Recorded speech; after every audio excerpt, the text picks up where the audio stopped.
প্রসাদ যাদব 1996 সালে পশু খাদ্য কেলেঙ্কারিতে অভিযুক্ত হয়। 2000 সালে লালু প্রসাদ যাদব জেলে যায়।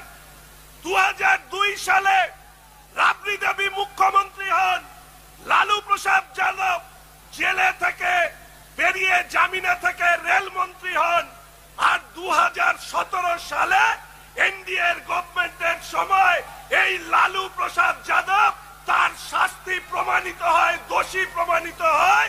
2020 সালে লালু প্রসাদ যাদব তাকে আবার তার বাকি শাস্তির অংশটুকু পালন করতে হয়। ফলে ওই অনুব্রত থেকে শুরু করে ওই মানিক থেকে শুরু করে যারা জামিনে বেরোচ্ছেন, এটা ভাববেন না যে আপনারা অপরাধ থেকে খালাস পেয়ে গিয়েছেন। যারা আপনাদেরকে মালা পরাচ্ছে তাদেরকেও আমরা লক্ষ্য রাখছি। আজ নয় কাল সবগুলোকে জেলে ঢোকাবো, একথা আপনাদের সামনে বলে রাখতে চাই।